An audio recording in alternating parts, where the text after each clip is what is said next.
All right, Ag Teacher Thoughts here. Coming at you with another video, and this is one I thought I would cover because I've had some questions about where to find plants that are not patented that you can use to take cuttings to teach soft tissue cuttings in a horticulture program. So, unfortunately, most of our major wholesalers of plant cuttings out there, they mainly carry patented material. At least all the good stuff's patented. So if you're looking for material that you want to teach your students soft tissue cuttings, things like petunias, which yes, you can take soft tissue cuttings of petunias. That's how you get your petunia cuttings in.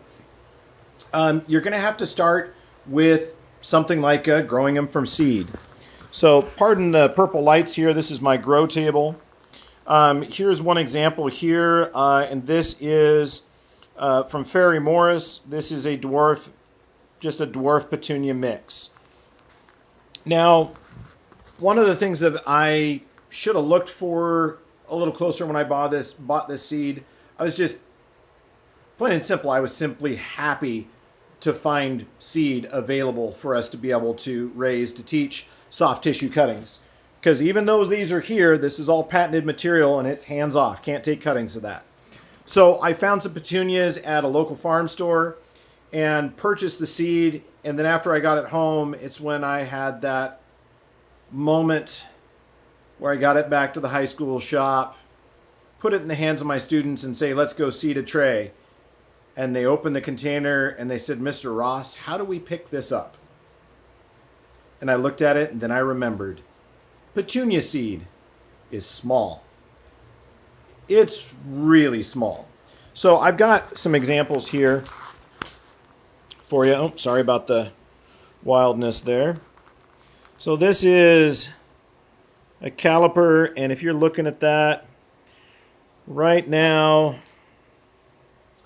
you are at 16 thousandths of an inch. It also has metric on there. So if you wanted to do that, because right down there is a petunia seed, right? That is right down there. In fact, that right there is a petunia seed. My phone won't even focus, it's so small. This whole cup is full of petunia seeds, okay? These things are tiny.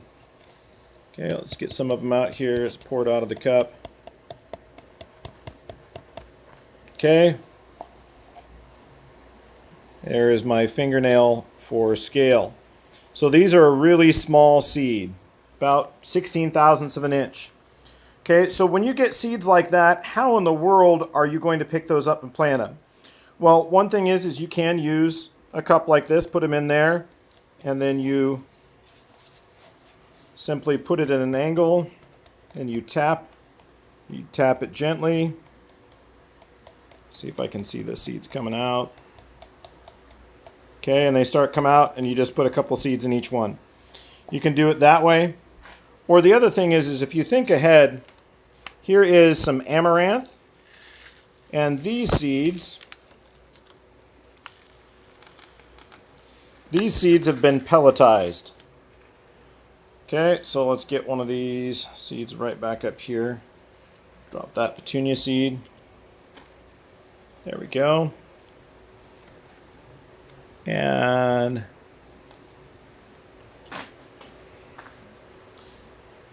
that amaranth seed right here looks like it's right at about 100 thousandths.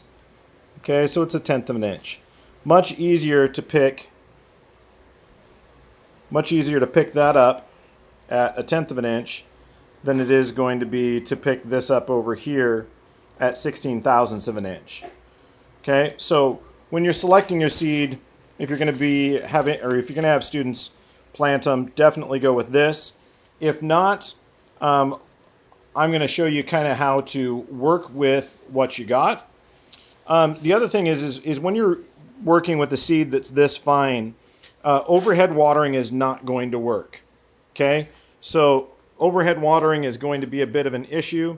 So what I like to do is I've actually got a little tray here, and I put my plug trays in a little bit of water and allow that water to come up from underneath. Okay, so what I'm going to do when I seed these, see if I can seed them and see at the same time. Try to get this to come down. Okay, just a couple of seeds. 2 or 3 seeds in each cell, and then you just move on to the next cell.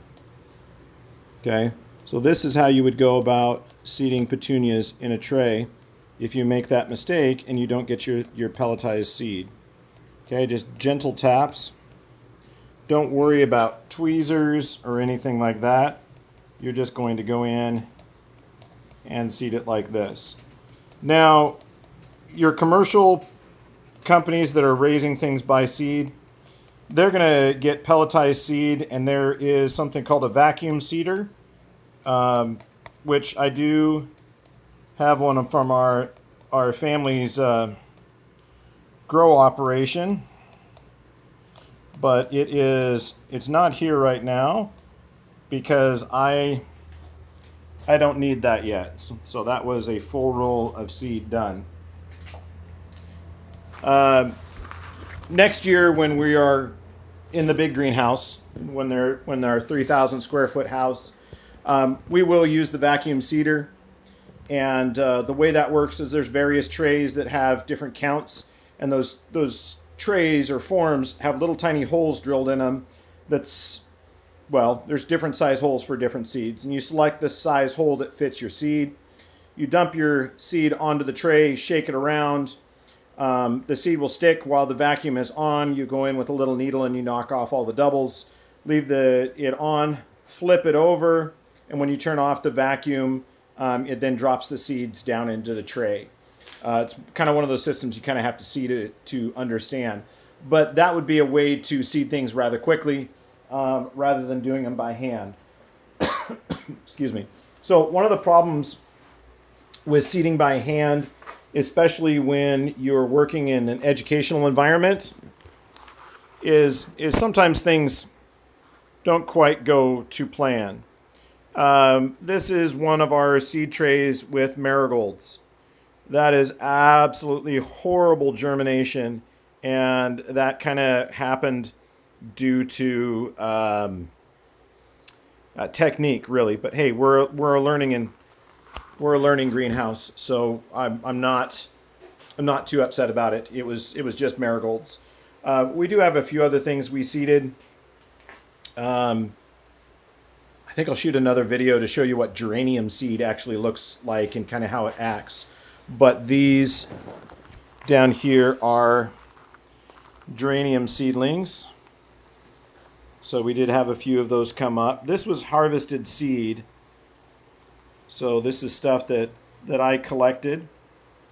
So I'm very curious on how it's going to come up. Not all of it came up. Not all of it was viable. I've had it for a few years, so the germination rate just simply wasn't good for it. But that's a couple of techniques. When you've got the really fine seed, go ahead and water from underneath. And to water them, I just pick the tray up and I move it across and I set it in the container of water. In about 3 or 4 minutes, it soaks up enough water for it to be good for a full day. And then I move it back over to the heat bed. So that is seeding fine seeds, and how in the world you do that. And we'll do some more as it goes on, but I hope that answers a question of kind of where I get some of my my non-patented stuff. It comes from seed.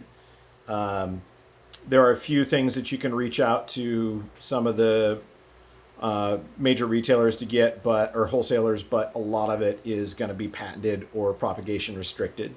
So that's a good option for you. All right, if you have any questions, drop me a message. Thanks for joining.